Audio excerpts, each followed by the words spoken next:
Hello and welcome to Talkin' Baseball. It's the last episode of June. Some teams are June swooming. Some teams are hot in the street. The Cardinals won't die. Let's talk ball. Let's talk ball. Oh. Sonny Gray. Lars Nootbaar. Ow. Sonny Gray. Ace adjacent. We're not talking that much Cardinals. Hello and welcome to Talkin' Baseball. Brought to you by SeatGeek, code Talkin 2025.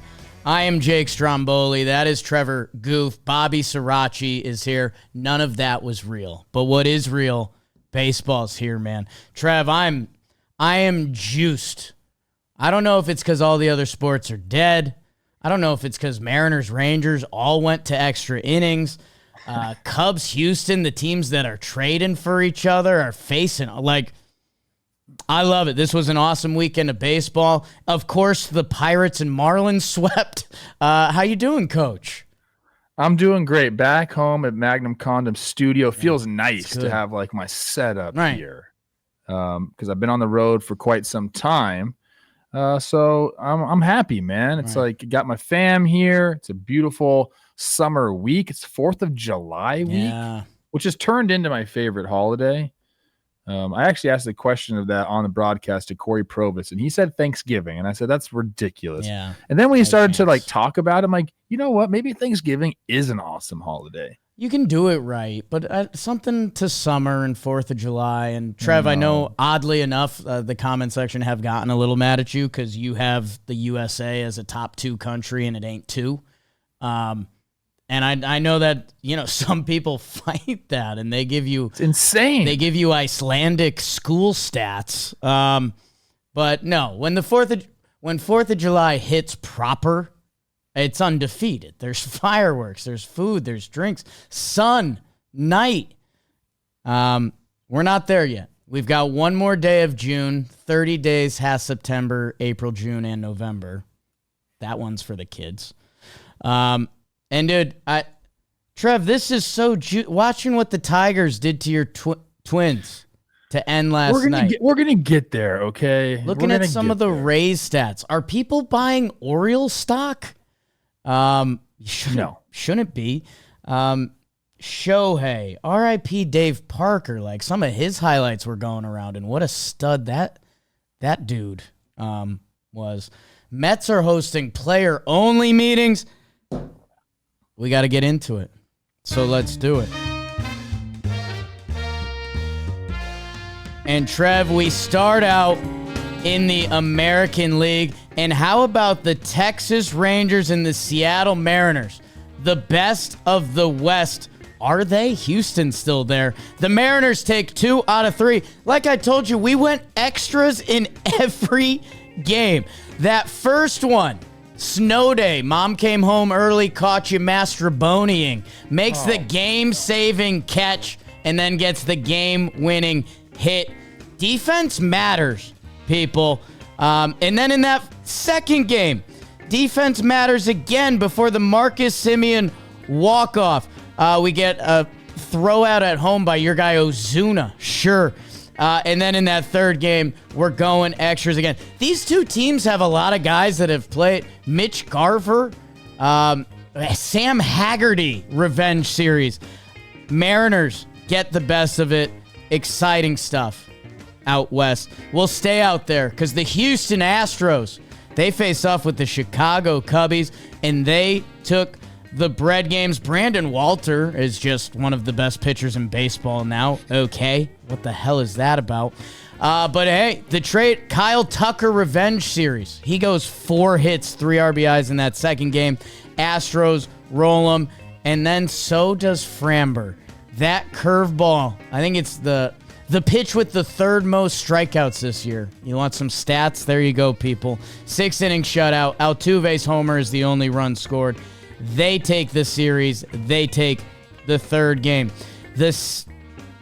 Coming back to it, the Tampa Bay Rays took 2 out of 3 from the Baltimore Orioles. Hey, Rays go up early, 6-0. We're about to clean house. Orioles come back with 22. Gary Sanchez, everyone, if you're going to put up 22. Rays came back for that second game, but then Dean Kramer, 7-inning shut piece. Orioles take the set from Tampa, who have been the best team in the AL in the month of June. The Toronto Blue Jays, they take 2 out of 3 from the Red Sox. Of course they did. Jose Berrios with another great start. Addison Barger and Nathan Lucas is back. 2 hits on that final day. Red Sox put up a 15 spot, and Giolito's actually looked great lately. Unfortunately, could that become trade talk? We'll talk about that. The Minnesota Twins and the Detroit Tigers. Good team, bad team? Twins, they win the first game. David Festa. Buxton looks great. Tigers come back for the next couple. McKinstry and Riley Green with 3 hit days. Jesus was a carpenter, but Jesus might have hurt his hammy running out a triple. Skubal is unreal, man. That was a sight to see last night. 13 strikeouts. The Yankees take 2 out of 3 from the A's, and that's obvious as they win the bread games. Oh, Aaron Judge with a casual 2-homer game during the final one. Young William Warren has really turned it on for the Yankees. So have Jazz and Belly. Bong. Yankees win the series. The Dodgers, they do the same. They take 2 out of 3 from the Royals. Royals have been a bad place for a little while. Dodgers are in the good place. Shohei Ohtani and Max Money in that first game. Our guy Vinny P in the second one. Homer. Indian Witt with 4 hits each. You know how Trev feels about their general looks. But the Dodgers get it done in that final game. First baseman Kike Hernandez, of course. Nationals, they take 2 out of 3 from the Angels. We could be telling a very different story about this series. The Angels could have swept this, but a late Nationals push in the first game and in that final game where the Nationals end up taking it in 11. They score on Kenley. Jacob Young takes it to extras. Nats take 2 out of 3. And the San Francisco Giants face the Chicago White Sox, and the White Sox took 2 out of 3. What is we doing, baby? Senor Puke, Adrian Hauser with the nice start. Kyle Teal is up, and he is hitting. Mike Tauchman, that's all he does. And your best Western Road Warriors, the Cardinals swept the Guards. Chris Rose's Guards. Brought to you by Best Western Hotels and Resorts. Life's a trip. Make the most of it. And that's what the Cardinals did. They've won 6 straight on the road. That's the longest streak under Ollie Marmel. Sonny Gray, 9 innings, 1 hit, 11 Ks, 89 pitches. Ace adjacent. Sonny Gray is that dude. And now, Sonny Gray's last shutout, his catcher, Stephen Vogt, the guy in the dugout for the Guardians. How about the Cardinals? How about Best Western? Make sure when you guys go on your trip this summer, because summer's here. It's July. Go check out Best Western, 4,000 hotels worldwide, wherever you're going. Maybe you're going to a Savannah Bananas game. If you saw our guy Jack Doyle throughout the first pitch, I'd say a borderline strike in some cultures. Best Western was a big part of setting that up, and they got hotels there. When we went to the Cubs game to start this year, Best Western was there. Omaha, wherever you're going, planning on it or not, Best Western is there. So make sure when you hit the road, go check them out. Make the most of your summer with Best Western. Life's a trip. Trev, I'm praying you got the standings. Will you put some respect on Sonny Gray's name? Stop calling him Ace adjacent. He have almost 2,000 innings of 3-5 ball. You're the one that called him that. Those are your words. That's not. Find the clip right now. I will. A Cy Young 3, a Cy Young 7, and a Cy Young 2 under the belt. What else is been doing it for 50 years. Still looks like he's 22. Yeah, he's got a little story. Ellie. Son of a gun. I do have the standings. My gosh, how many series did you read in the AL? So much. I know Dalton has a system, but balance. I don't know what the system is. Balance is key. I think he tries to go with who the home team was, so I appreciate it. But that can still only should be half.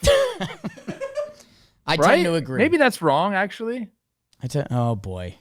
Oh, God, that's simulation talk. I do have the standings. We're going to start out east. Your Yankees opening it up a little bit against the Rays with a 1.5 game lead. They're 48-35. I got questions for you. Great. Tampa Bay Rays, 10 games over 500, 47-37. Toronto Blue Jays still kind of hanging in there, 45-38. 3 games back in that division. The Red Sox, what is you doing, baby? That's season 41-44. The Baltimore Orioles, Jake's buying all the stock. Way to go. 36-47. And then in the Central, the Tigers tied with the Dodgers for the best record in all of baseball, 53-32. The Guardians and the Twins getting closer, 11.5 games back for the Guardians. They're 40-42. My Twins making a run for it. No, they're not. It's 12.5 games back. They're 40-44. Ton of question marks on that team right now. My goodness. Kansas City Royals, what is you doing, baby? 39-45. And the White Sox, my guy Chase Mydroth, favorite player in the league right now, 28-56. He had a slide. Hopefully we can get that highlight up because he just, I don't know why I like him so much. Did I say what the White Sox are? They're 28-56. They're only 24.5 out right now. It's not a big deal. And then out west, finally, the Astros, 50-34, just creeping up on the best record in baseball. Nobody's talking about it. They're 6.5 games above the Mariners, who are 43-40. The Angels, okay, they're still right around 500. I think that's a victory for them on the year. 41-42. A lot more coming about them later on in the episode. Texas Rangers 41-43. Like, what is you doing, baby? Yeah. And then the Athletics 34-52. In the wild card, Jake, this is where things get interesting because we have a million teams within reach still. Tampa Bay Rays 3.5 games up. Toronto Blue Jays 2 games up. They're the first 2 spots in the wild card. The Mariners sit with a commanding 2-game lead over the Angels for the 3rd wild card spot. Rangers 2.5 out. Guardians 2.5 out. Red Sox, Twins 3 and 3.5 games out. I'll throw the Royals in. They're 4.5 games out. That's incredible. Bunch of teams under 500 still right in the mix. Fangraphs, Jake, has projected last wildcard team in 84 wins. Yeah. Those are the standings in the American League. Nobody does it better. Trev, there's the Chase Mydroth slide that everyone's trying to get into this I just love that right away. It's like, I got in there. Yeah. Watch this. I'm good. A little hezzy hay on the bases. Oh, the tag just never gets there. Trev, you're in a great mood. You're back home. You had a great time with the family. 4th of July. The AL Central sucks. Yeah. Well, there's one good team. There's one really good team. Maybe the best team in the American League. But those standings are brutal to look at. Yeah, I mean, look, the Twins are wildly inconsistent. Streaky as all hell. And then I think like the Guardians and the Royals always have trouble scoring. So like that's not like good. Like that's going to cause you to lose some games. I mean, yeah, there's one team above 500. Not too long. Hey, Jake, you know what? Like a month ago, they were all in the playoffs. I know. My oh my. A lot has changed since then. The East has surged a little bit, and I still have a lot of stock out west because we could, if the Angels won that final, Kenley closes the door yesterday, they're 42-41. If the Rangers had won one of those extra inning games, they're 42-42. And that's probably where we start, Trev. Seattle and Texas, 2 teams I like a lot. I think both I talk about these teams differently because, well, the Texas Rangers won a World Series and Seattle hasn't won a playoff matchup, so I guess I do judge them differently on that scope.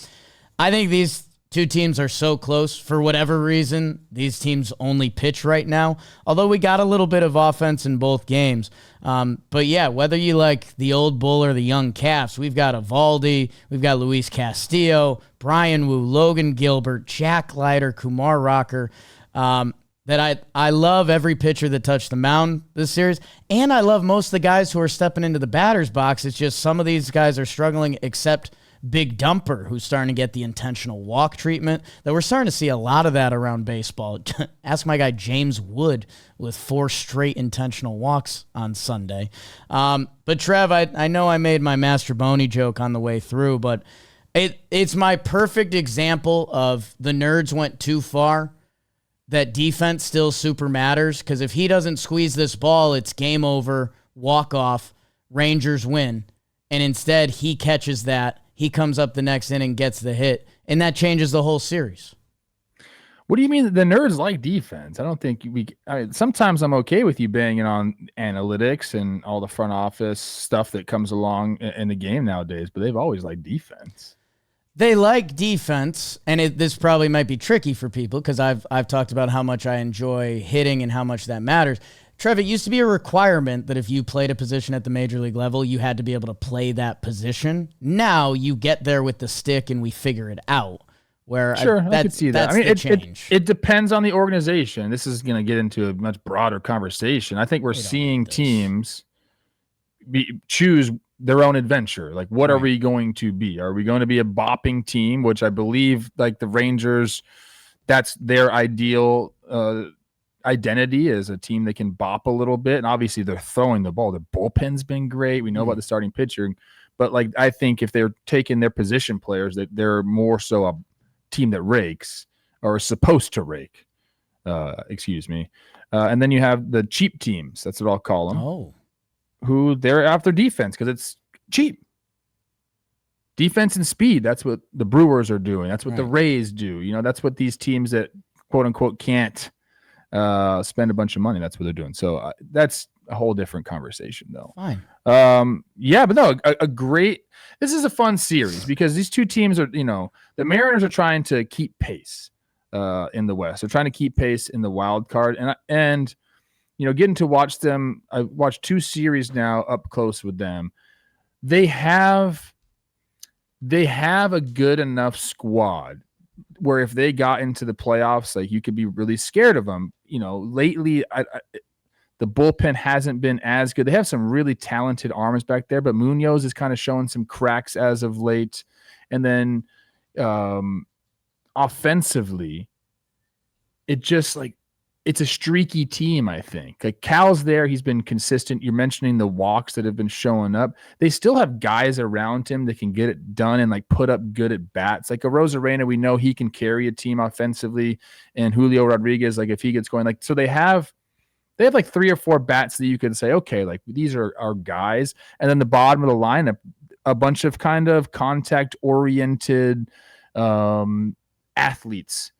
And, you know, every once in a while they show up and the Mariners look like they're an unbeatable team. And then if they don't show up, it becomes such a, I mean, you're looking at outs at the bottom of the lineup.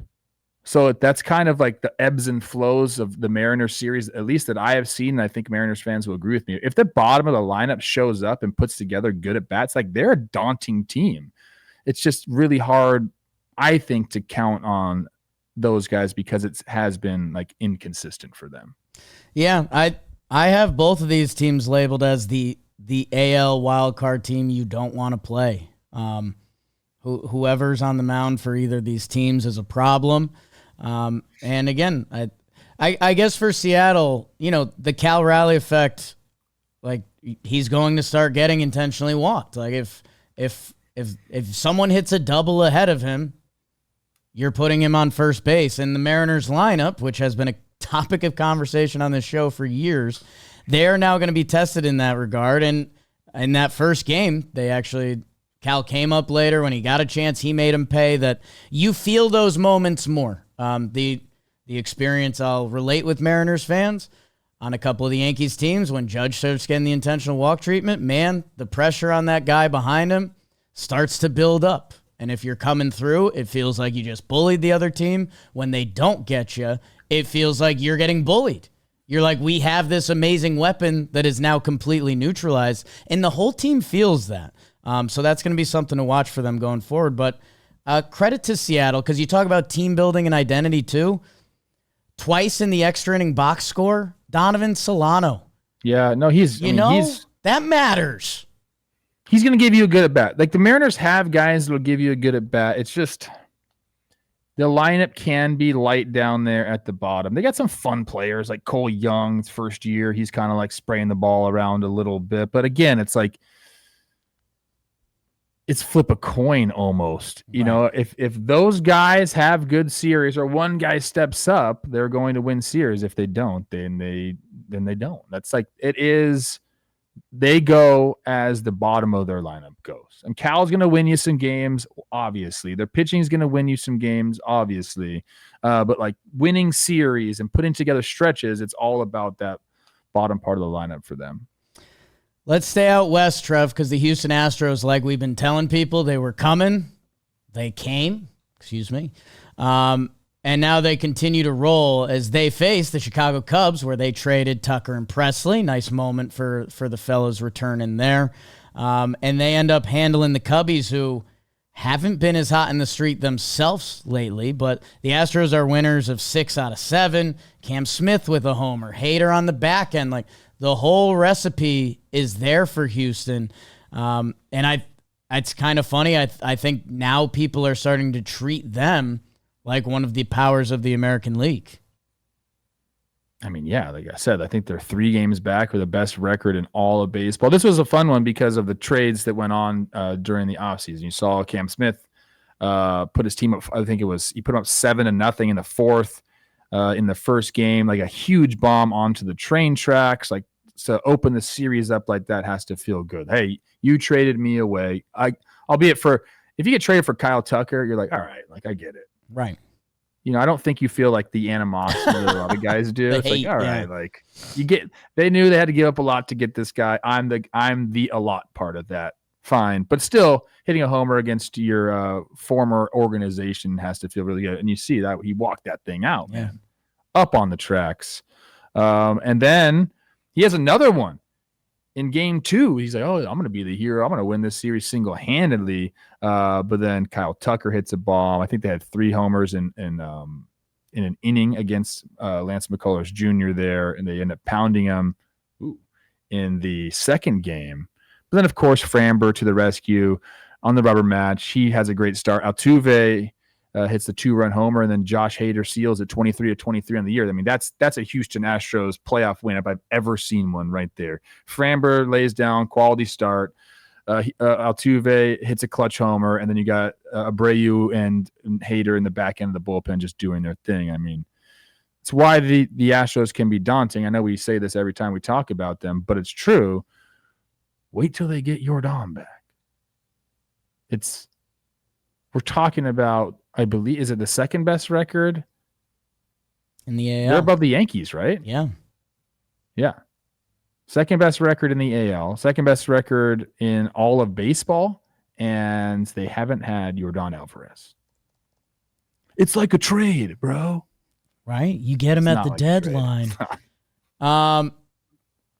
Yeah, it's happening. The Cubbies, I mean, I think we'll end up circling back on them a little bit in the National League because it's gotten a little tighter, but like, I don't know. At the same time, King Tuck is here. He's now 3rd in the NL in WAR behind PCA and Ohtani. They've been playing 500 balls. Just the teams around them in the Central, have kind of caught up and caught fire a little bit. So it's crunch time for them. I'm actually seeing them in a week. Okay. As they come into Minnesota, I'm calling those games. So I'll get a up close and personal look at the Cubs, and I'm excited. I want to see them. Let's go east, young man. Not enough people talk about that. With some Orioles Rays, and I mentioned it on the way through. That first game is crazy. Rays go up 6-0. Here we go. Baltimore can't pitch. Rays are the hottest team in the AL. Yoink. Baltimore goes nuts. Kobe Mayo has a couple big hits, and this Orioles youth movement that we've been talking about. The Orioles have some splits, Trev, that the brand of baseball they've been playing haven't been as bad. They're having a nice month of June. I think they're 15-11. It seems like too little, too late. But like you said in those AL wildcard standings, I don't know. Right now they've got that Hunter. I don't believe yet. Nobody should. But they're like, okay, we just got to get 5 games below 500. And then we want to get to 500. And then, Trev, 84 wins. It's fine to feel that way. It's wins. June 30th. 84 wins. Like, I want to bury some teams. Like, I want to bury the Braves, but, you think back to their World Series year in 21 and how they didn't reach 500 until August or something ridiculous like that. Like, it is baseball. You don't want to totally give up on the season June 30th, especially with that talent. But you know what? They've gotten better pitching performances as of late. Like, Charlie Morton's kind of like turned it around. Yeah. So maybe that's great for their season or great for his trade value. Dean Kremer with an incredible start here. I don't think he went 7 shutty in that last game. Yeah, the first 2 games were kind of just oddball games. It was 6-0 Tampa Bay in the bottom of the second, and I believe my guy Spilly was the Apple TV game, and he said something like that might be a knockout in the second inning for the Rays, and then they end up scoring 22 runs in the game. Kobe Mayo's catching flack for hitting a home run off a position player. People thought he was like pimping that. He wasn't. He was being like, what? This is weird. It was awkward. That's what it was for him. Then the Rays kind of blew him out there in the second game. And I mentioned, it was Dean Kremer day. And that's been the Orioles. Oh, there it is. I think he's like, what are we doing here? Yeah. See, even he doesn't like that. Right. He likes that. That's his first Major League homer, by the way. So that's what's crazy. Hey, it looks like a homer in the scorebook, Trev. That's what they always say. It kind of stinks. What? They don't say that. They don't say that at all. I got my first homer off Jose Caballero. Is it a name? Yeah, you're right. I've got both teams circled. The Rays have been so good. They had the big month. Their offense has been the best in baseball. The Orioles are going to scrounge for these. They've got till the trade deadline. Like, if keep winning some games and, show up in that wild card graphic and be 4 games back, and that could change the tone. You're not there yet. Hey, sneaky Gunnar Henderson is just like back to being his old self. Remember, I think for some reason in my head I had, he's got off to a little bit of a slow start. That's just not the case. He's doing it. Yeah, the lefties were getting him a little bit. I mean, I still think we expect a little more from Gunnar, but it was a slow start. He had an oblique thing to start the year, so did you DM him? Trev, Blue Jays, Red Sox, I don't know how much you want to dive. I mean, obviously there were some good performances in this game. Your guy Barrios, Red Sox end their 6-game losing streak in the middle one. I don't know. Right now, this is a little bit good team, bad team. The Walker Buehler stuff is getting really interesting with how are they going to handle that. And I'll be honest, and maybe it segues to Yankees a little bit. Yanks and Blue Jays are about to play 4 in the Great North, and I'm maybe the series I'm most hyped for so far this year for my Yanks. Yeah, first 2 games were kind of just lopsided there. Blue Jays roll in game 1. Boston wins 15-1 in that game 2. Giolito, nice start. Then, the Walker Buehler experiment. I don't know. I don't know what they're going to do. They paid him, 1 year, $21 million to be there. He's had some interesting quotes just basically saying, like, I stink right now. Yeah. And I don't know what to do about it. That's never good to hear from your, free agent acquisition. Yeah, I don't know what to do with the Red Sox. I do not know what to do with the Red Sox. Rafael is having, obviously, his best offensive month, still doing things out there, but as a whole, they're just not being able to string together wins. For the Blue Jays, this huge series coming up there against New York. And I love here is, like, I believe Barger and Vladdy go back-to-back, and, like, we can kind of, like, dream about that for years to come if you're a Blue Jays fan. That's nice. I don't know. I'm big on the Blue Jays. It's a big one coming up. Addison Barger. Okay. Tampa, Florida high school. All right. He's a stud, dude. Trev, you mentioned, and I hope you still remember, I think when the Yankees got mentioned, when you said the standings, you said you had a question for me. Do you remember what that was or what that was? What was the Jacob Wilson, like, was it, who was that? Ian Hamilton. Ian Hamilton. What was that about? What was going on there? So for those of you that call me out on my fandom sometimes, Ian Hamilton was in the wrong. So it's the pitcher mode. Jacob Wilson's up, couple guys on, gets a chopper right back to the pitcher. Ian Hamilton fielded it, looked at Wilson, and he did say, "Run." So why? I think he was just in that pitcher locked in intense mode. Oh, loser mode. Okay. It's another way to phrase it. Yeah. Jacob Wilson, the young kid, kind of handled it perfectly. He was like, "Yeah, I don't know what that was." So yeah, I don't know. We had like race me to the bag. We had Bartolo in the office a couple weeks ago, and Bart said, in a comical way, if he fielded it, he would take his time, just because you can run to first. I can do my thing, but he didn't. Bartolo wouldn't say run at them, kind of like a high school bully in a movie.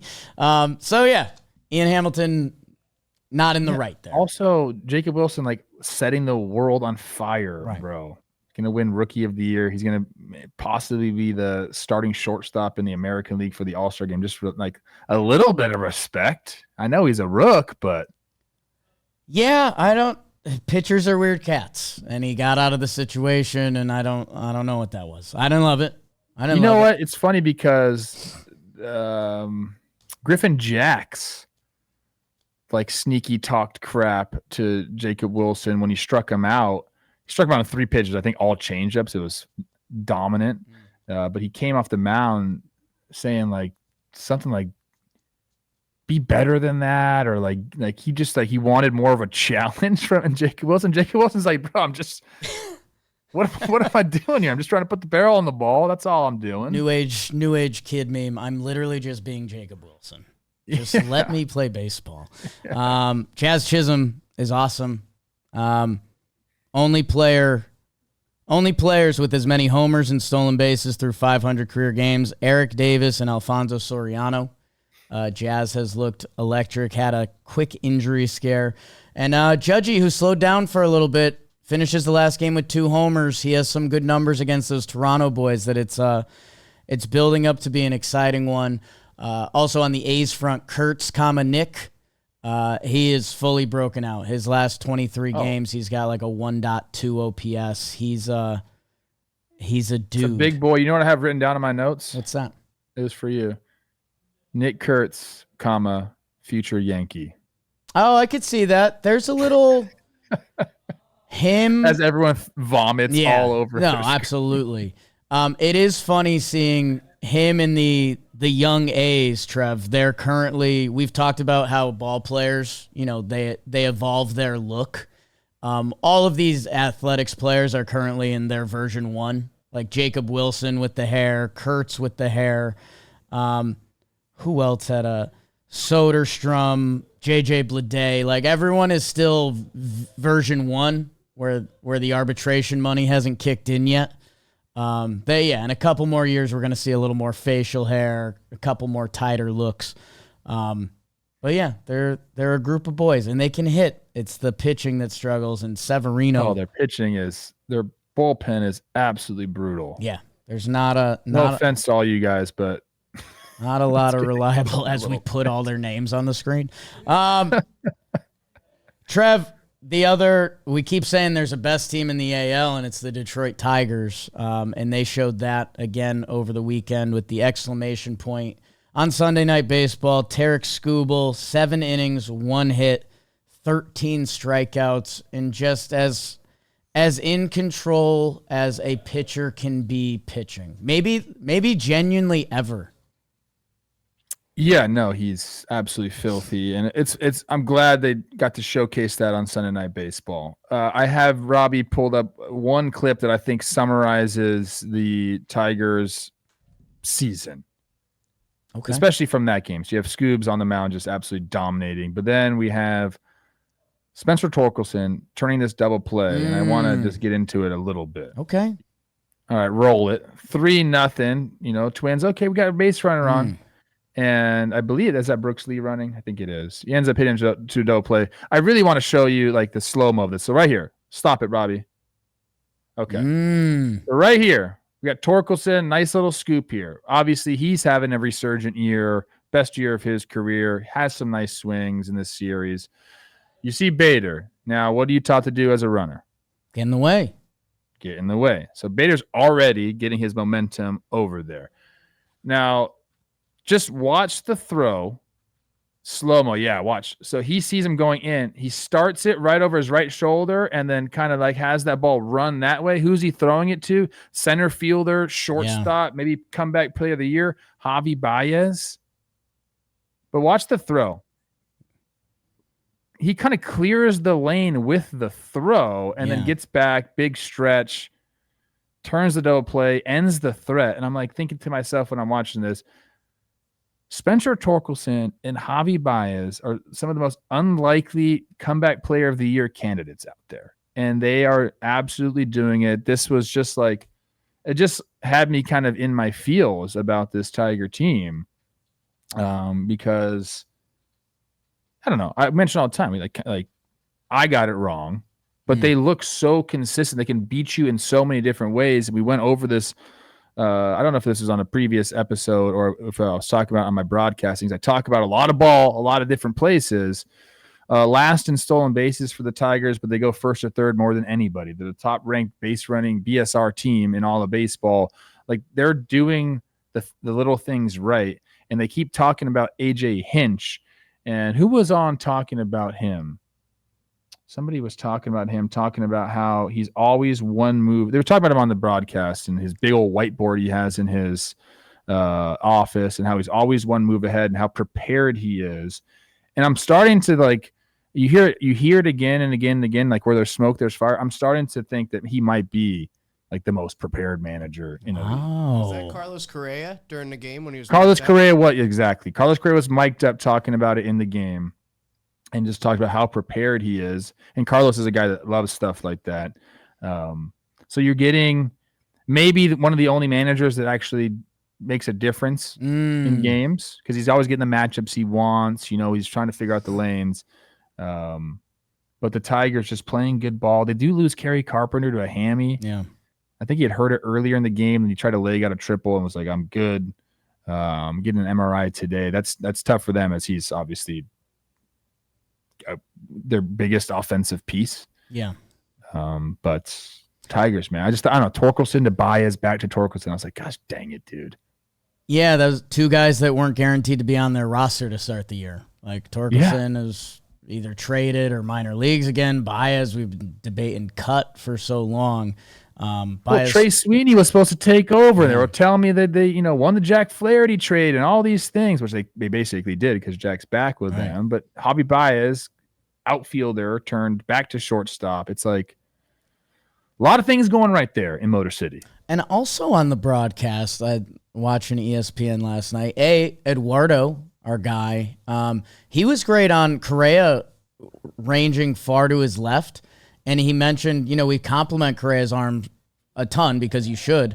But he mentioned Correa never drops down. He's always over the top. So that made his play going to the left oddly difficult when so many shortstops or middle infielders drop down. And I was like, that's a really good note, Eduardo. And then he usually needs to spin move on those plays because then he can get back over the top. Right. That one, I guess he thought he didn't have time or something. Yeah. And just to add to your Tigers, okay, show me an example of why the Tigers are the best team. Skubal to Canely to Vest. Yep. Yeah. You mentioned Torkelson to Baez to Torkelson, which I didn't realize Torkelson was a little bit more of a cool baseball story. He got cut from his under 15 team. I just know Torkelson as the top pick in the draft, but he's got some good, he's had to earn it along the way. And then Riley Green homer, Kerry Carpenter 2-hit game and a homer. That it's like, yeah. Glaber. Riley Green is absolutely mashing. And Matt Vierling's back, so that's, I'm happy. And he's hot. God, Trev, it's the part of the season where things are so chunky. There's a lot we've missed. There's a lot more to cover. I don't know, Papo. Giants, what is you doing, baby? You need to score some freaking runs against the White Sox. How many runs they scored in this series? They scored 5 runs in 3 games. Yeah. And they lose the series because of it. And then we got some more stuff, Nationals, Angels coming up. Dodgers over the Royals, kind of good team, bad team there. Bit. Shout out Vinny. He put the team on his back in game 2, though, with a 5 RBI. Had to. I mean, where the Royals are at in the standings is getting scary. When the crosstown Cardinals just cannot be stopped. Have we talked about the Cardinals yet? I think we got to hit them. They were our best Western team. I think we got to hit them in the NL a little bit because, again, we have 4 series listed in the NL. So let's get over there. We'll hit some Cardinals on the way through. In your National League, speaking of what is we doing, baby, the Pittsburgh Pirates opened up a can of whoop-ass on the New York Mets. 9-1, 9-2, 12-1. A historic weekend in a shocking way. As the Pirates go, we haven't been talking a lot of Key Brian Hayes recently. Used to be featured on this program. IKF, Joey Bart, Nick Gonzalez wearing Dave Parker's number. The Pirates went nuts, and the Mets are very much June swooning right now. And maybe they should have a late-night phone call with the Diamondbacks, because the Diamondbacks got swept by the Marlins, the Fish, and such brutal back-breaking fashion. The Diamondbacks get the tying run on late.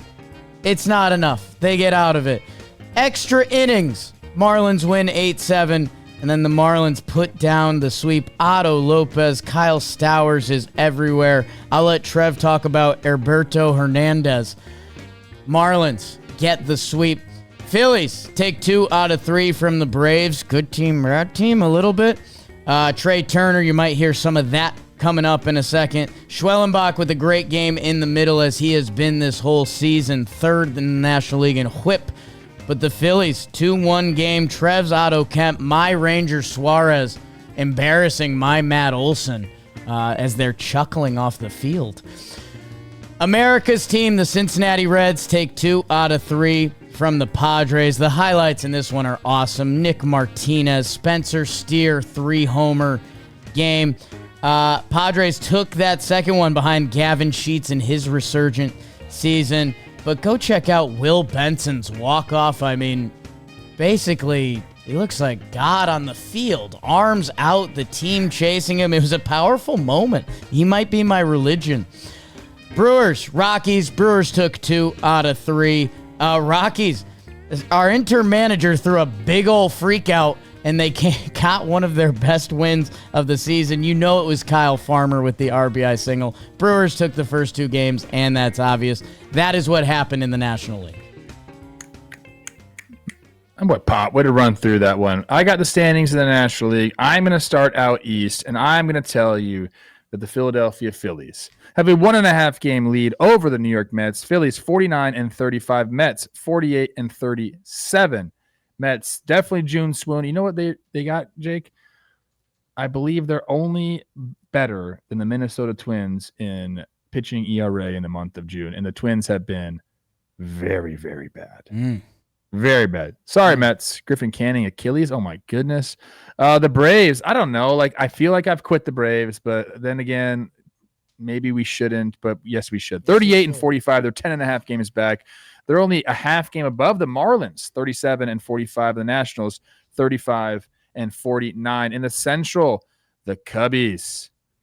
The lead is down to 2 games, 49-35. The Brewers, who have gone 8-2 in their last 10, they're 47-37 now. They're a half game above the Cardinals, who are 47-38. The Reds, 44-40. They're 5 games back. And then the Pirates, after the sweep, 35-50. Out west, the Dodgers tied for the Tigers. Best record in baseball, Jake, 53-32. They have now a 7-game lead over the Padres, 45-38. Padres are having a nice season. Yeah. Not good enough.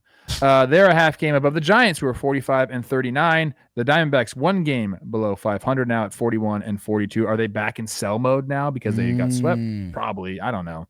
19-65 for the Rockies. And then we're going to go to the wild card, Jake.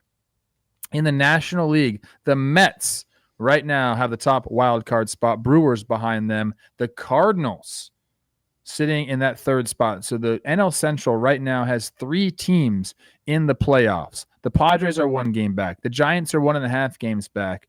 And the Reds are 2.5 games back. Those are the only teams I'll mention because the Snakes are 5. Right. The Braves are 8. You got to climb in and be closer than that to get mentioned in these standings, Jake. Those are the 2025 June 30th National League standings. Coach, let's do our NL Central now because we kind of teased this storyline and it's happening a little bit, and it's all brought to you by SeatGeek. Make sure, go see these teams play. It's a fun brand of baseball, and it's different brands of baseball, which I like. But SeatGeek, there's no hockey. There's no NBA. Go see a baseball game. It's summer. Get a hot dog. Get a drink. Get SeatGeek.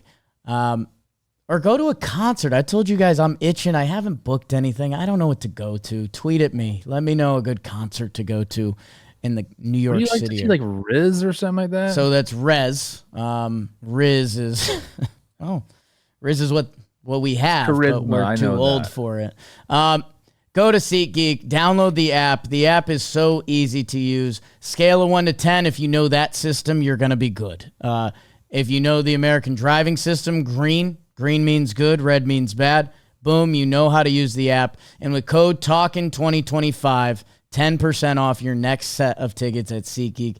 10% off any tickets with promo code TALKIN2025 at SeatGeek.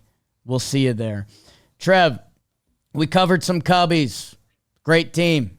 Got the work from Houston. Brewers take 2 out of 3 from the Rockies, which in a way ends up disappointing. Of note, the Brewers kid that was in the cutoff shirt that was my doppelganger, I believe him or an AI version of him has reached out to me on the internet, so we'll see what happens there. Yeah, we're worried about that. No way. We're worried about that.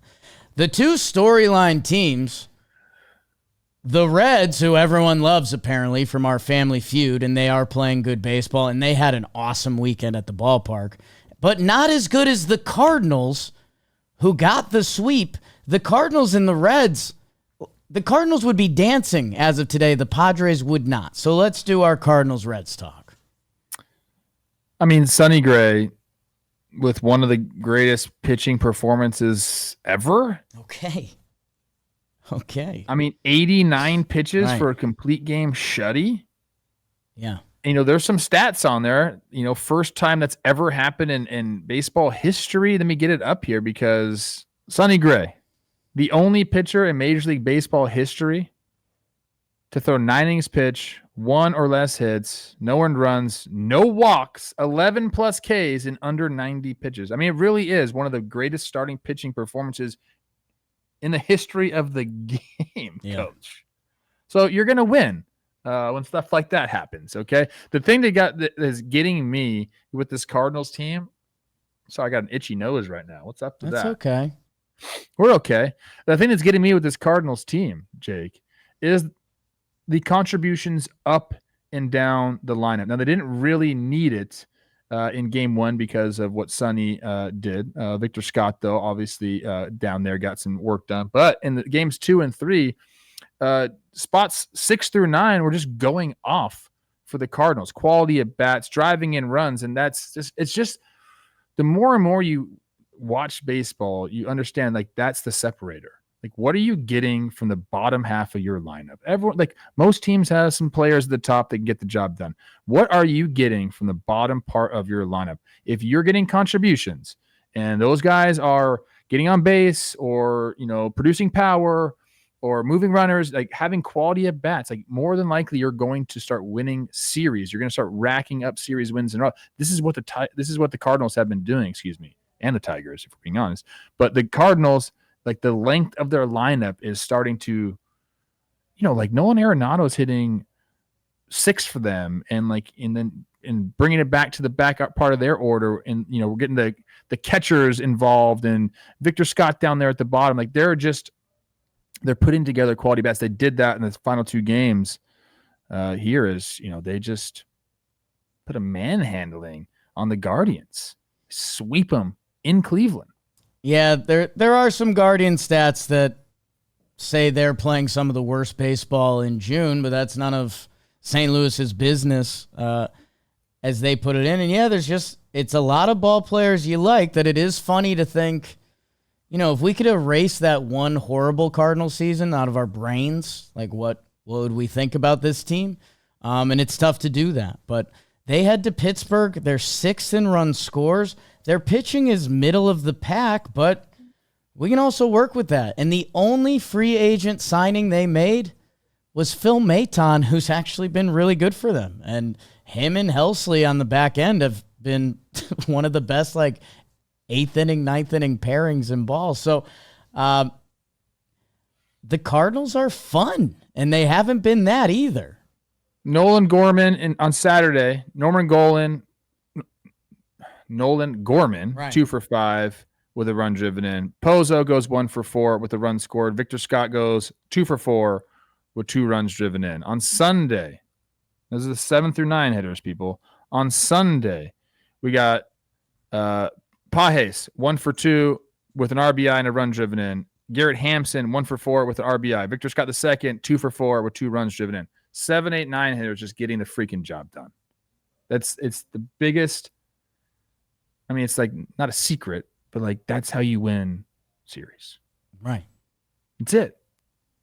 The length of your lineup maybe means more than anything else in all of baseball. Good bullpen helps too. Glad there's no more secrets.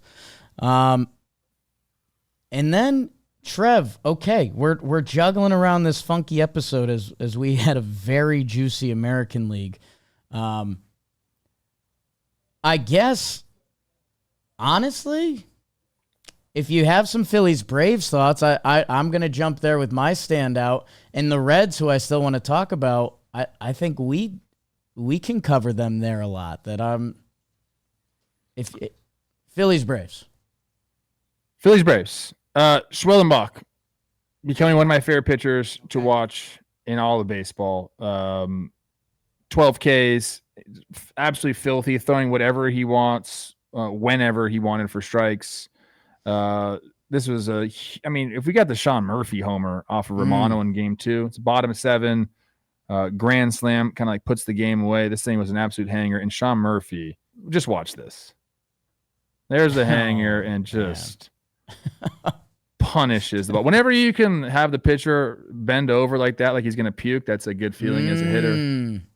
So puts the game away there. And then in game 3, it's Ranger Suarez versus Spencer Strider. You mentioned Ranger making Matt Olson look foolish up there. They're having a good what was that? I don't know. Nobody's a palm ball changeup at 70 miles an hour. Yeah.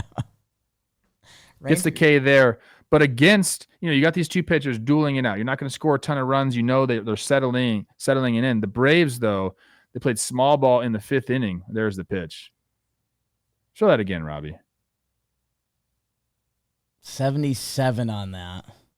I don't even know what that. I think it was a changeup. Nasty. He struck him out on the same pitch twice. But the Braves, oh my gosh, Matt Olson. 5th inning, no Rangers dealing. They get a single, a double. They decide to sacrifice bunt the double over. Trey Turner with the sacrifice fly. They go up 2-1. They end up winning the game 2-1. So I love the small ball. Maybe the Braves should play a little bit more small ball to get back into the race here a little bit. Okay. I have a little more Phillies coming up. Trev, there's one last topic that I almost missed because it was so loaded. Your New York Mets. Are you worried? Is this baseball gods? Here we are. This happens to everyone.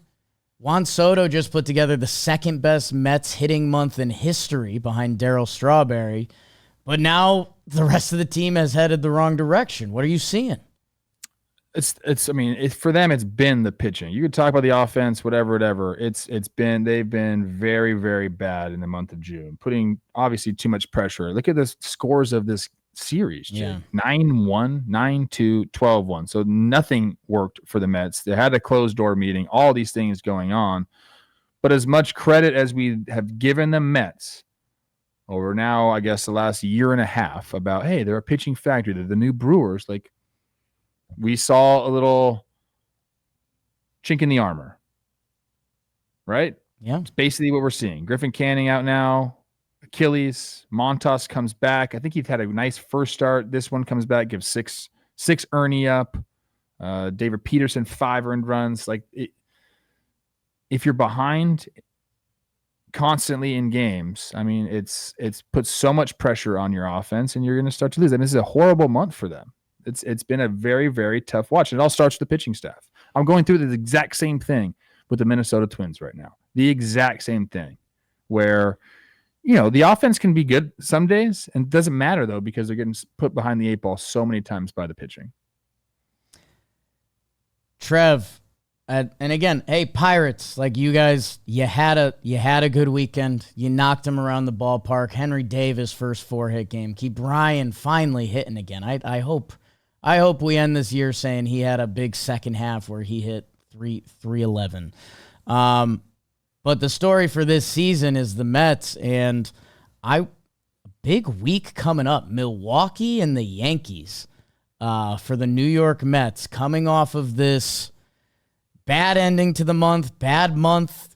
David Peterson back-to-back bad starts. They're starting, feeling the pressure a little bit. Will the pressure make diamonds this week? They're going to have to go get a pitcher. And they can. They can. And they can. Yeah. Although, who's out there? Like everyone, like Sandy, put together a stretch of good starts, and then he had a kind of like a bad one here. You got the guys out in Arizona who all like the aces. I won't say aces with quotes. Like all the aces haven't had great years up until now. It's going to be a weird deadline. Let's see if there's another Devers trade. Probably not. Like Seattle or Texas, can they trade from their starting pitching depth? Are we going Marlins at all later in the show? 'Cause I don't know if we talked about them. Just real quick. You can. I'm sadly not.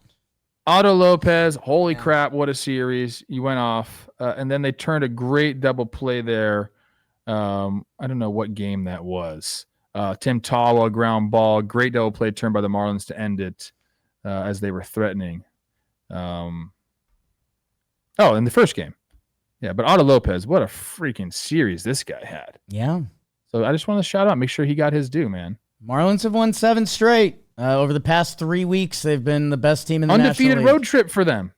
Best team in the National League for 3 weeks, and that's the beauty of it all. And a Marlins fan was like, hey, you were so right about Ramirez. He should never be behind the plate. That's fine. Let him play a different position. And that's fine. About to play your Twins, Trev. Watch out. The Twins got an off day today down there in Miami, so soak up the sun, enjoy it, and then, I don't know. Let's head over to Standout Performance so we can finally give these Reds some love. It's time for Standout Performances. Standout Performances. Standout Performances. This guy stood out for Trev. Say what? Trev? That gets me every time. I think I'm going Nick Martinez, who had a really nice outing, goes 8 innings pitched, 1 hit, took a no-hitter into the 9th, then gives up a double off the wall. Some people were saying that ball maybe could have been caught. I think it was Zach Cozart on the interweb saying yes, you got to dive for that and give your body. I don't know about that. Don't give Zach Cozart that voice, okay? You're a simulation away from Zach Cozart. Me? I just think there's a lot of guys getting off of their playing careers, hopping on to social media now. They don't really understand how social media works. They just relax. It's true. That's my advice to every ball player that's back after their career is done, wants to get on social media and get all into the game. Just relax a little. Take a deep breath. Think about it for 60 seconds before you hit send. That's my advice to everybody. Okay. Anyways, Nick Martinez ends up not having the no-hitter, obviously, but 8 innings pitched, 6 Ks in there. And I think he's the last Cincinnati Reds pitcher that you talk about. Maybe it's a competition between him and Brady Singer. But this staff has a chance to be really, really special. And I don't know, man. I just felt like we always talk about, Andrew Abbott gets a lot of love. Yeah. We talk about Lodolo when Hunter Green's on. We talk about him. Now Chase Burns is up, and we talk about all these guys. But Nick Martinez has been pretty solid for them as well, and a great outing. So I wanted to shout out him and give him a little bit of love. Well, and hey, we never know where to give managers love, and it feels like sports have somehow gotten away from conversations, like how are you feeling? What do you want to go? Nick Martinez went to the pen for 2 outings for the Reds after giving up 2.27 earned runs. He comes in for 2 clean innings against St. Louis. He comes in for 1 clean inning against the Yankees. This is his first start since 2 bullpen outings, and he goes 8 and gives up only 1 hit that Zach Cozart thought could have maybe been caught.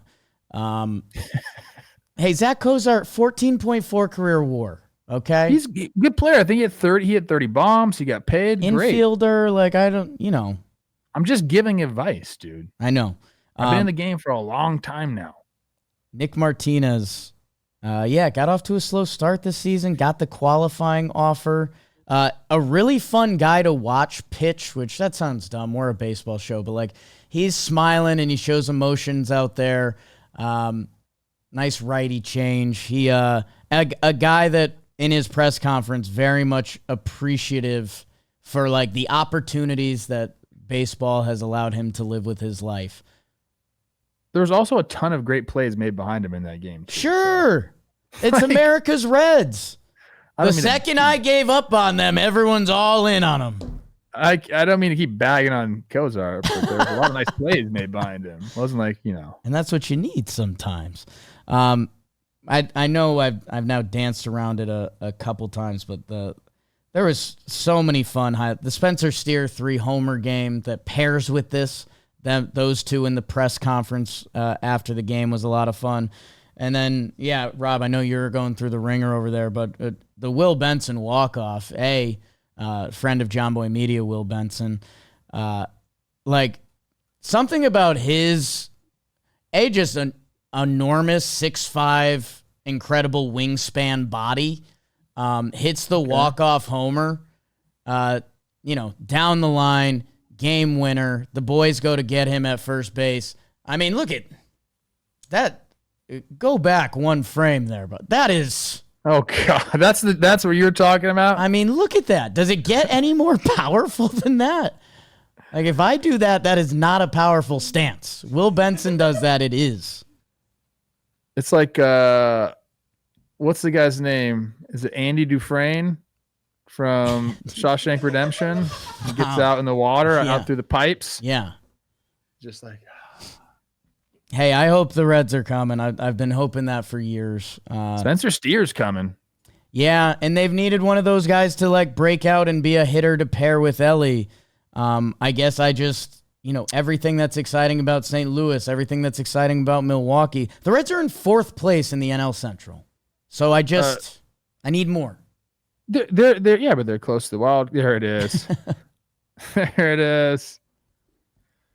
That's Powerful. Such a good movie. Oh my gosh, bro. The play that before the Benson walk-off, Spencer Steer drives in Ellie. Great slide by Ellie, and I forget who was catching for the Padres, but he almost made an even better play, going up and getting that throw and trying to apply the tag on Ellie De La Cruz. But yeah, Padres are. I was looking up their record in June. Let me get it up real quick. I don't think it's pretty. I have them at 13 and 14. 13 and 14. So the last 2 months, May and June, they've played to a 26 and 27 record, just kind of middling, if you will. Undefeated first 2 weeks, figurative speech. It's been a different tone. But I'm interested to see what's next for them, and they've got a very big deadline coming up. Trev, I've gone. We talk a lot of baseball. I mean, what an example today is. There's so many storylines. Hey, these Phillies have been going toe to toe with the Mets, and that should be the battle for the NL East this year. And the Phillies pitching and Harper and the different things we get caught up in. Have we talked about Trey Turner at all this year? Crushing it. He goes 4 for 6 with 2 homers. Rain delay, gets his hands in on a ball, Trev.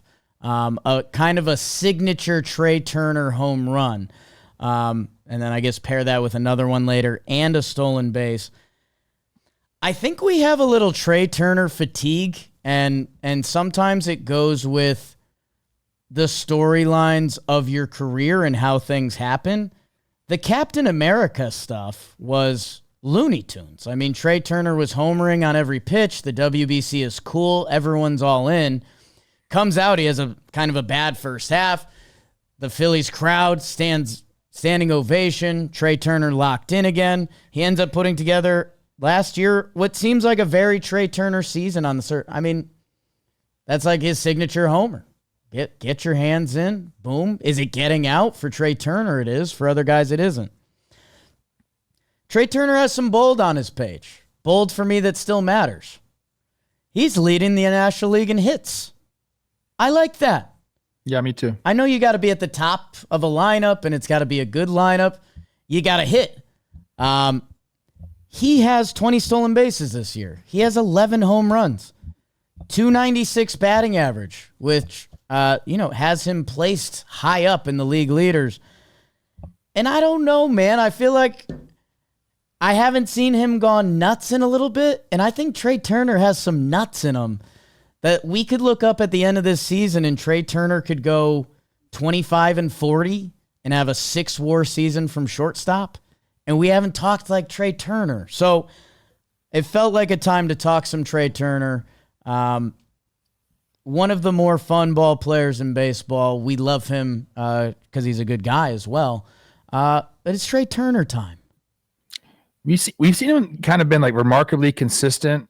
How about these numbers? Shockingly. 2022, 298, 343, 466.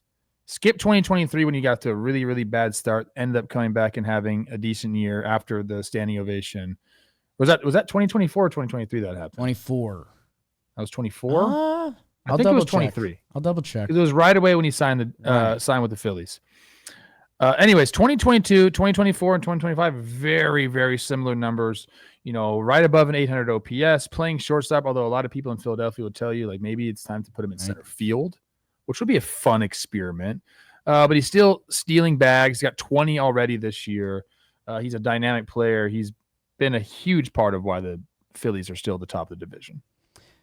Trev, here's some dumb baseball stuff that matters. OPS versus righties this year, 803. OPS versus lefties this year, 803. 803. Yeah. We love that. I don't care who's out there. I'm a B Trey Turner. I think he's got more in that, and it might be coming. He had a slow April this year. His OPS has gone up each month. He doesn't need more to be a great player, but I think he has more. Because you know why, Trev? 39.3 career B-WAR. He's never had a season with an OPS plus under 100 besides his first season with the Nationals in 44 plate appearances. He's a hitter.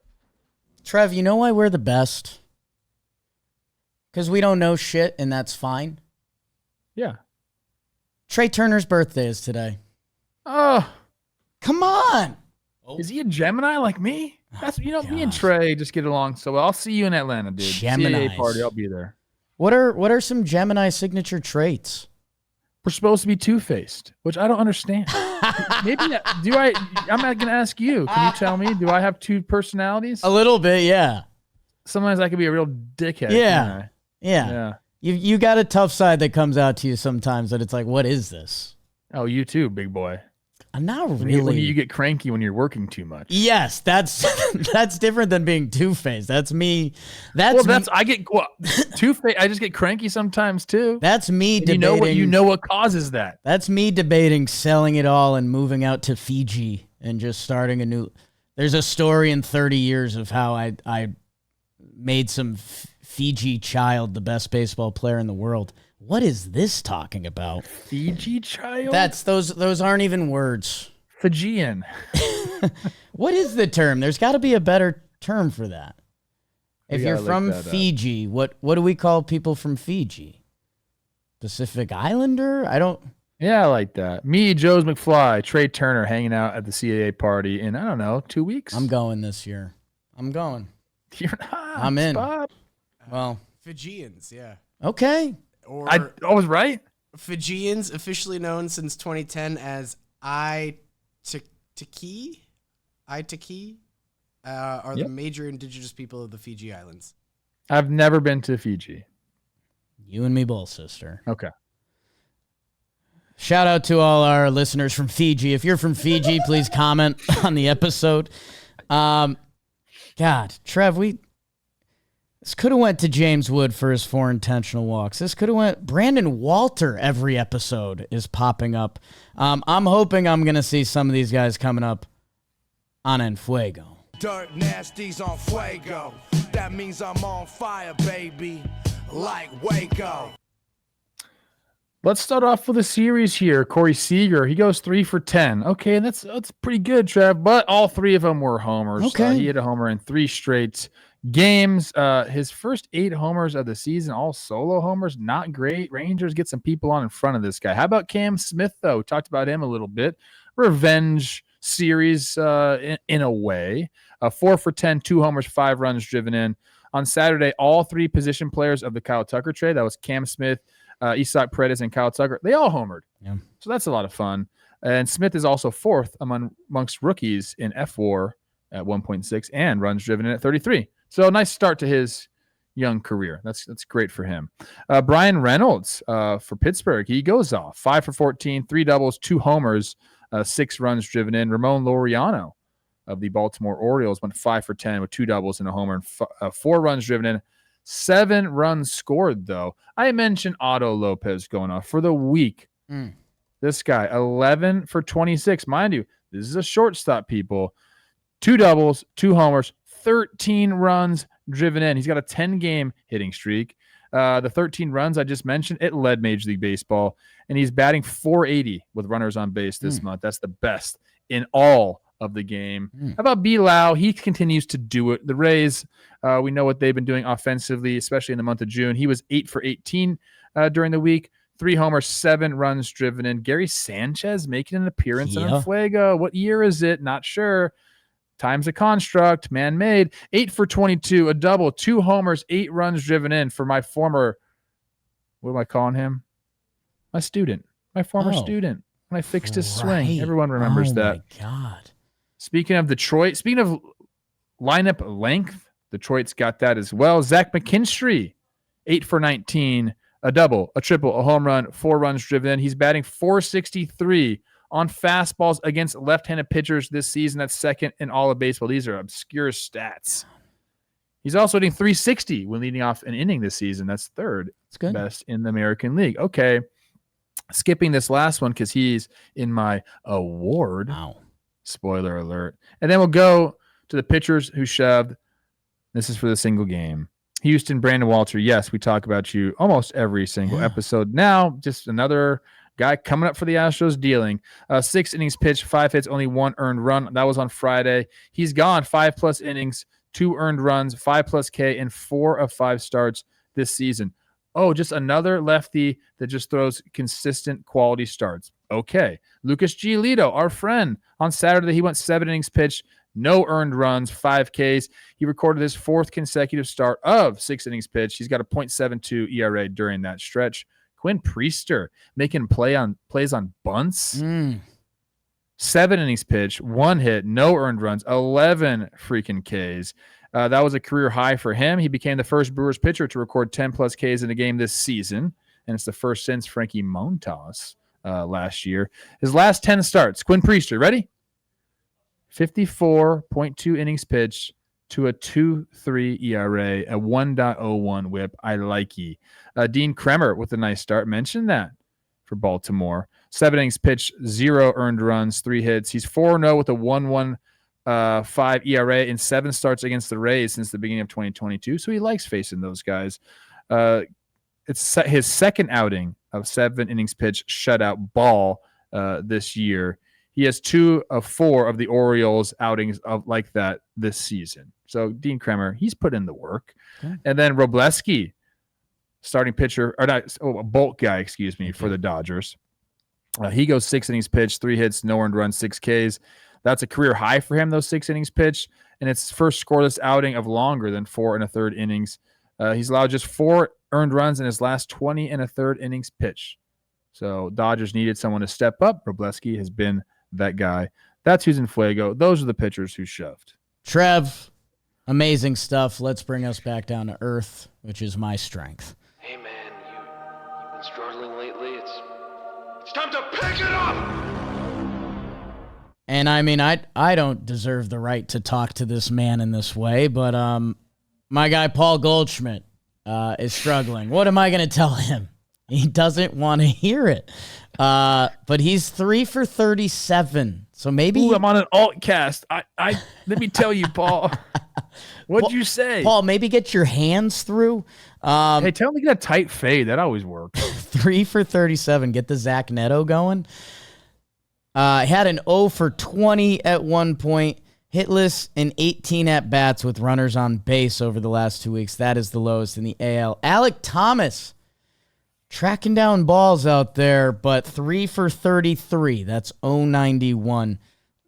Struggling against starters. Yep. 582 OPS since April.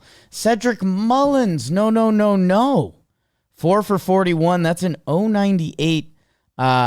And if it gets to 2 strikes, it's Jover. 077 on base. That's last in Major League Baseball the last 2 weeks. Jack Caglione. This game comes for everyone. A brutal ground-out double play to end the game that could have swung the Dodger series. He's in a 4 for 38. When it rains, it pours. You're not in Gainesville anymore, Pot. It's a different world. Oh, my gosh, it's a different world, man. This game comes for everyone. Whether you're 6'5" and handsome like him or 5'6" and handsome like me. 5'7", people. It's on the driver's license. 4 for 38. J.P. Crawford, no. Make it stop. 10 for 52, I don't know. These other guys are in different worlds. The extra base hits percentage this season is the lowest in the AL. He's an on-base guy. Whatever. All these guys are going to be off of this soon. We're about to turn it around as we head towards the All-Star break. Going on the IL. Again, it's a little bit of a lull before a grand finale, people. It's fireworks season. They start sending out a couple. You're like, wait, was that? Oh, no. Get ready. You always have one moment when you're watching fireworks where it's like, is this the finale? And it's never the finale. Never. That's how they get you. They're good at their job. Foreplay. Don't rub your hand like that. Placed on the IL. Griffin Canning, we've already talked about that. Torn Achilles trying to get off the mound. That was brutal. Rake Fraley. God, shoulder for the Cincinnati Reds. We hate that. He's going to talk to Keith Meister. That's a bad sign. Dr. Keith Meister, excuse me. Wyatt Langford. Oblique. Trev. Do what you do. Host your oblique webinar. Got it. Luis Robert Jr., a left hamstring. Oh, boy. What is that going to mean? And then a couple throwers. Paxton Schultz, Luis Guerrero. Okay. Coming off the IL. This is the part we love. Nathan Eovaldi. Bang. Back twirling it for Texas forever, my friend. Kyle Freeland, bang. Marcus Stroman, Jonathan Cannon, Lance McCullers, yes. Mark Vientos and Matt Vierling, the all-Trevor Plouffe team, is coming along strong. And hey, I guess if you're Cincinnati, America's team, Austin Hayes just came back, so that's transaction done. That's what's going on with the IL. Let's get everyone's 4th of July week started the right way. Awards! Awards are brought to you by the DraftKings Sportsbook. This episode is sponsored by DraftKings. Baseball fans, summer's here, which means it's baseball. Sure, you could throw in there was a footy game last night. America, late. But it's baseball season. There was a ball and play game last night you need to watch on the Warehouse Games channel. But right now, there's no better time to jump in with our partners at the DraftKings Sportsbook. Right now, new customers who bet just $5 get $150 in bonus bets. Download the DraftKings Sportsbook app now. New customers use promo code JMBaseball. Bet just $5 on any wager and get $150 in bonus bets instantly. That's promo code JMBaseball only at the DraftKings Sportsbook. Trev? Couple of house cleanings issues before we get to my award. Number one, Emilio Pagan is closing games out for the Reds. Yeah. I don't think we talk about that enough. Okay. And then you mentioned soccer. Yo. Baseball players, what is you doing, baby? The entire sport. Wow. Paul Molitor's daughter dating a soccer player right now. Oh, no. I mean, I didn't need that. what are we doing? I did not need that news today. You can't let her go to a soccer player. Is he good? I don't know. He's a soccer player. I respect soccer. I do. Doesn't But seem like baseball it. players, let's go. Right. Paul Molitor's daughter. Okay. Good start. Hot start to awards. I don't really have, like, my award is interesting because it's kind of like a serious award. Sometimes I get a little zany. You know what I'm saying? Yeah. But not today. This is a serious award. It's like a heart to heart. Okay. There are times when you get to the big leagues. You mentioned Jack Caglione, and someone mentioned we don't say his name right. Yes, we do. That's how you say his name, Jack Caglione. Right. Sometimes Jake puts a little Italian on it and calls him Caglione. Sorry. That's wrong. Anyways, there comes a time in your big league career that you get faced with certain things, struggles mostly early on, and you have to overcome them, make adjustments, do all these things. And most of the time, it's going to be an up and down scenario. When you start off in this league, you might have initial success. People make adjustments. You got to figure it out. Then they make adjustment. It's a back and forth thing. And there's a couple crucial times where you have to establish yourself as a big leaguer, a starting big leaguer. And you kind of have to realize when that moment is. Okay. And I was back in Minnesota, the great state, Twins territory. And, there was a rain delay in the series, and I had the fam there. So I'm kind of like hanging with the fam. It's like a 3-hour rain delay, or maybe it's even more than that. So I'm kind of like walking through this area of the stadium, kind of getting some food. And when that happens, I got a little juice in Minnesota. Oh, yeah. About it. And people come up and talk to me, and it's great. I love interacting with all them. Minnesotans are just some of the nicest people. But the one thing that always gets talked about, like always, is my June of 2012. Mm-hmm. It's like my best baseball I ever played, my best, hitting, and it's where I really firmly established myself as a big leaguer. I got put into the third base slot, started hitting some homers. My numbers in June of 2012, okay? 26 games started. I had 7 doubles, 11 homers, 21 runs driven in, 327 batting average, 391 on base, 735 slug with a 1.126. Prior to that, Jake, I hadn't really hit that well, like in the big leagues. It just was what it was. And then boom, I have this month, and I'm just hitting homer after homer, and I'm like, okay, like I felt finally like I belonged. Now Luke Hochevar ended up blowing my thumb up. I still have nerve damage. If I touch my thumb right here, it still tingles to this day. So I miss games in the middle of July, never the same. Truly never the same. But I had that June to show people that I could be a starter at the big leagues, in the big league level. You know who's having that June? We talk about him quite often now. It's Joe Adell. Yeah. Numbers are eerily similar. 26 games started, 11 homers, 19 runs driven in. He's also one-dotting it, a 1.038. This is the time, Joe Adell.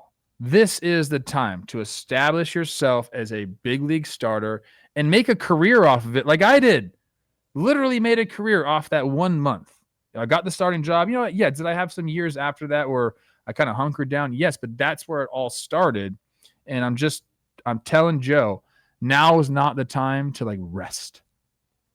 Don't say, damn, like I'm here and this is it. This is who I'm going to be for the rest of my career. This is where the work finally starts, where you have to now take this and go. Establish yourself as a starter, start your career right now. I just looked at the numbers because I knew he hit the 11th homer in June. And I remember that's what I hit too. Very similar. And we might be seeing a guy, and it's a beautiful thing. After years of struggling at the big level, finally establish himself and find some consistency. He had a nice May, an 836 OPS in May, hit 5 homers. But this month of June has been electric for him. And if you've been watching, you understand we might be seeing a guy cement himself at the big league level. And I'm happy because he's been so up and down in his career. Top prospect to kind of a guy they just banished to the minor leagues. He's been up and down. It's time to go now, Joe Adell. I don't know. This is my heart-to-heart for Joe. Don't stop now. Keep working. I love it. Again, we're a couple late innings away from this being an episode where we talked about the Halos a lot. Instead, they end up losing 2 out of 3. Joe Adell, 4 straight games with 2 hits. Hello. And Trev, it's interesting because Joe Adell ended up hitting 20 homers last year, but that's the only stat on the page that you really like. He's at 18 through 76 games, so it's a different kind of power. And I'm excited because this is a theory that you've brought up, Trev, that, I sneaky tried to get my jab in at analytics at the top of the show, and you're like, no, Jake, analytics likes defense too. And you're right. Know it's something that they'll never measure, Trev? The scoreboard eye test. Joe Adell has never walked up to the plate, looked at his name and his stats on the scoreboard and said, that's good. Yeah, for sure. Never. I think for the first time he can. 243, 316, but an 814 OPS. It's the first time that Joe Adell, who's still 26, has walked up to the plate, saw Adell, middle of the lineup, 816 OPS, 18 homers. It's June. That matters. That matters as you've depicted from the player front and how you feel about yourself. That I'm super excited for his second half and this whole Angels second half without Ron Washington, which stinks. Shout out Ron. But we're happy for Joe Adell. This could be the start. Do you know his first name is Jordan? No. Didn't know that either. I thought it was Joe with no E. But hey, Joe is short for Jordan. Let's figure out the defensive side a little bit so we can start cooking the WAR numbers. Cause same. Hey, I figured out a new position too. I'm telling you, it's time to go now. Yeah, I know. I think you too. Maybe later on in life you can host a successful baseball show as well. I think he's graded out okay in right this year, but not in left. I don't know what that's about. And he's doing it at the perfect time. It's arbitration time. Right. Okay. Right. Now's the time to do it. Love that, Trev. Man, I'm gonna hit the people with a weird one to end it. I'm gonna go out of the box award a little bit. And again, Dodger fans, you guys should be probably getting talked about more and more on each episode. 2 out of 3 against the Royals. I don't know. Unfortunately, didn't move the needle. There's a lot of ball this episode. The Diamondbacks could be a full 60-minute conversation themselves as we sneak up on the trade deadline. I'm going almost completely off the board. Trev, we try to think of rules and different things that can help the game. I've fallen into one of my weirder ones that I'm going to need you to cook on. I'm going to need all the Talkin' Baseball fans to marinate on this one because I don't have it right. I guarantee you I don't. Baseball is entertainment. We like being entertained by the game. I love sport and competing. We also need entertainment. Look at what the Savannah Bananas are doing right now. Baseball doesn't need to do that. But baseball is about entertainment. And the great thing about baseball is it is entertainment.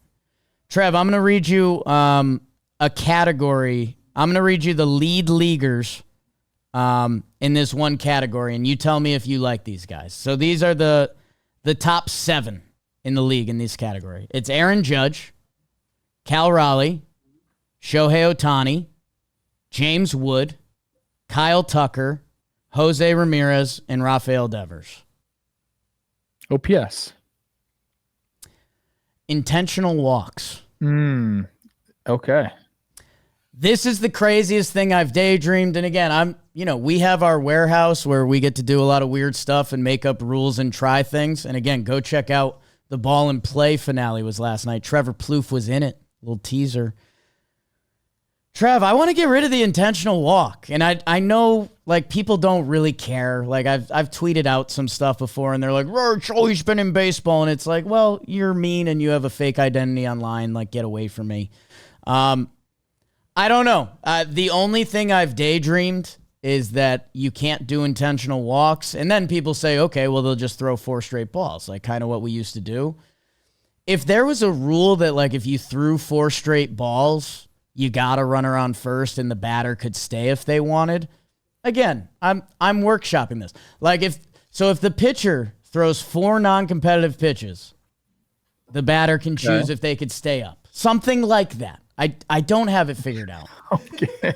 But that way, think about this. If Aaron Judge is up, or Cal Raleigh, or any of the best hitters of the game I just mentioned, who kids are going to the games to see, that creates the future of baseball. James Wood got intentionally walked 4 straight times. That stinks.